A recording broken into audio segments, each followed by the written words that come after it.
and then open it up. We now turn to Vikram Mojo.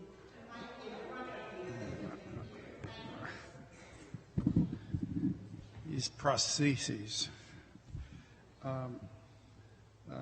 Vikram has worked in artificial intelligence for over 15 years in about 90 different countries. He was the founder of PySquare AI, which is a decision design company specializing in AI-based systems and augmented reality and robotic process automation.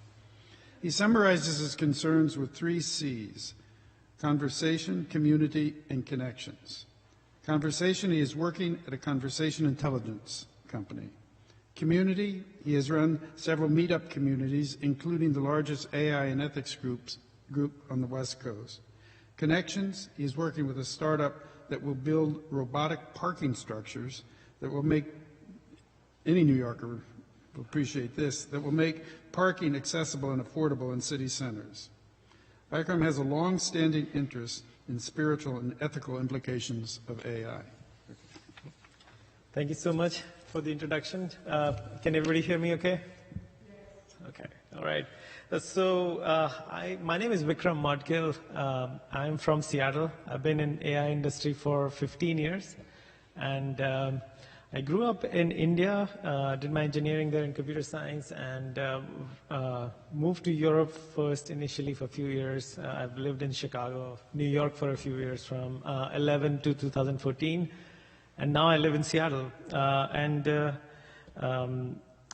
I've actually seen a lot of variations of how people are using AI and at what stages they are and what AI means to everybody. So I was told just to share my background a little bit more in depth. So we are all sort of, some of you might know AI quite well and some of you might be very new to it. So just sharing my background in a little bit more detail might help to just level set, and then we'll be talking about a few other things. So as it was mentioned earlier, so there are 3 C's that are very important for me, and every day I do something about those goals, which is conversation. So we're building a startup where we are teaching an AI algorithm how to understand human-to-human conversations. It's not a conversation between you and a phone or another device, but it is between 2 humans. Different companies have approached us to take this technology and embed inside of what they're doing. For example, Skype, when you're talking to someone else on Skype, our technology could power that and understand what conversation is going on, so you don't have to make notes or understand what topics and historically go back, oh yeah, we talked about this topic a few months ago, so the revisiting of those topics becomes easier. So I'm building a startup on that, which is called Rammer AI as well. On the community aspect, I'm very active in Seattle.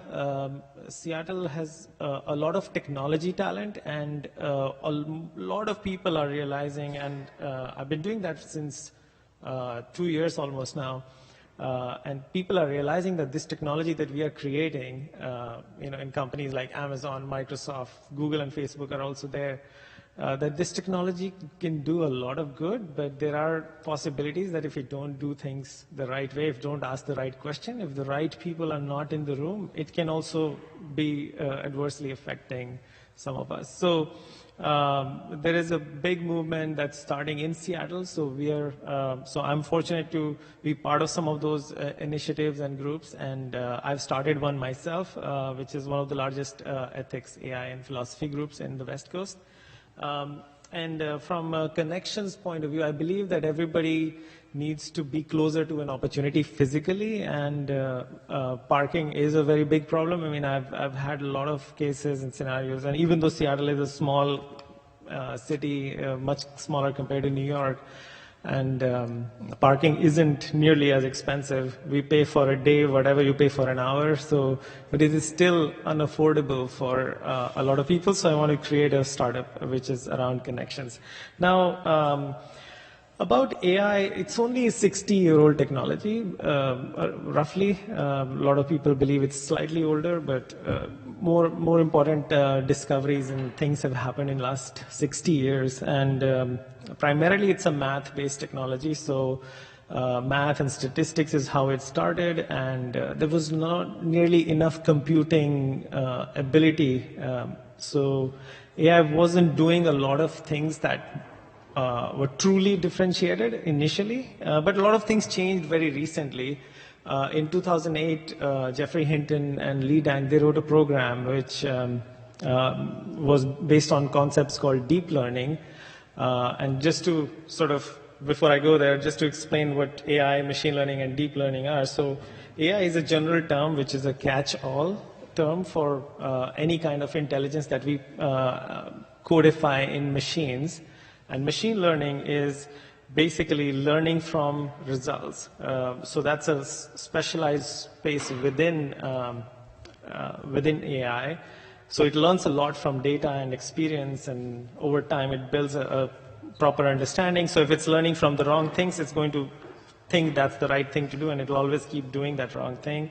And deep learning is a very fast machine learning where we have so much computing power that narrow implementations are working really well. And two of the narrow implementations that happened recently are understanding of voice, which happened in 2008, and 2012. Someone figured out that all these gaming consoles that were coming out with graphical processing units, these graphical processing units are not intelligent, but they can do tasks in parallel, and they acted like almost similar to neuron. They powered the neural networks within the deep learning. So that helped propel the technology in understanding images. So that happened very recently in 2012.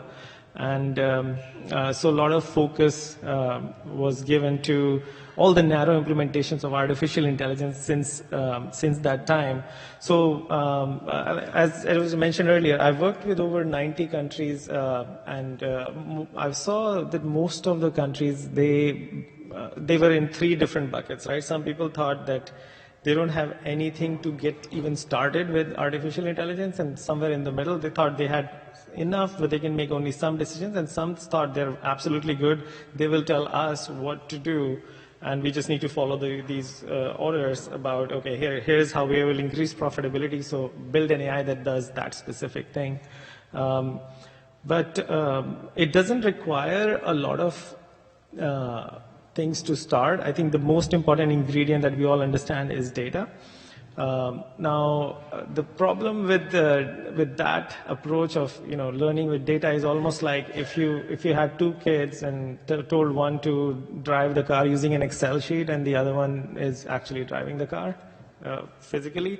So learning from data has its own challenges. So you need a lot of it, and that is where the problem of bias and reinforcement comes in, because whatever data you start with, the algorithms tend to understand that as the reality, and then if you're not paying close attention to who is in the room and who has the right to say no, who can question such technology and impact and unintended consequence of that technology, there could be much bigger problems on AI learning the wrong things, being racist, or denying single mother a mortgage application. So there are many such stories that we've heard.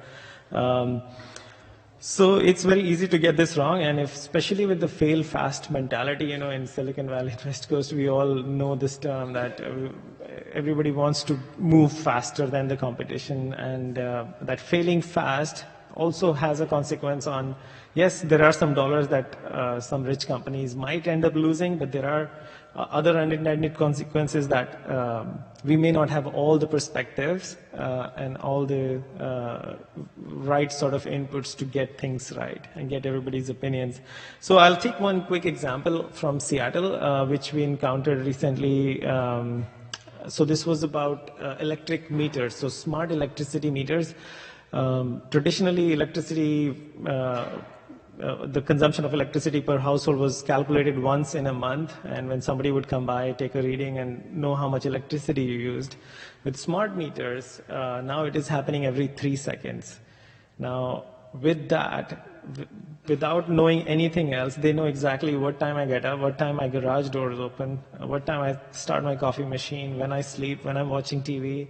They know a lot more, and there is no need to know how every 3 seconds how I'm using my electricity. And the logic there is, okay, you know what, if we get that information, we are going to be better informed about grid planning, and we can direct the electricity in the right way. And that's the logic, but there are unintended consequences that affect from a privacy perspective.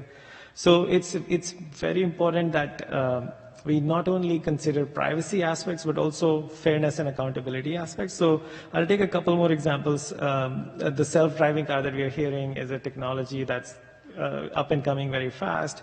So it's great that we can maybe have a beer in the car, but the problem is the unintended consequences of that. Imagine all of the businesses on the highways, the hotels and restaurants. What will happen to those? The insurance companies might, and I know some of us may not like insurance companies, but they might also be affected by that. The police who makes some revenue by ticketing people who are speeding, so that sort of reduces. So there are a lot of such consequences. In some cities, I think the biggest one of all is there are some states in the US where driving is actually one of the biggest occupation. So there are those consequences. Yes, there is reskilling, and every time technology comes along like this, there is some amount of hard transition and disruption. So someone needs to account for those things. Now, yeah, I know we met some students yesterday, and there was some interest in talking about how surveillance technology, especially in people's doorbells, it's highly targeting specific communities within the cities, etc. So it's all that is really one of the things that we should all pay attention. And the question was, what can we do about that?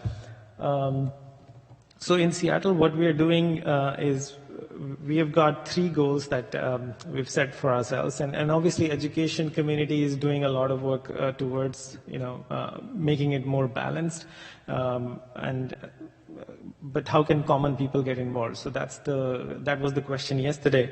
So our belief is that if we started with a small basic goal of creating awareness about these things and raising the issues, asking those right questions, that would be one way. The second stage, once we have achieved a certain degree of awareness, we should continue to do that, but in parallel start creating some engagements like this. This is a great level of engagement, meeting people from different states and cities and educational institutes.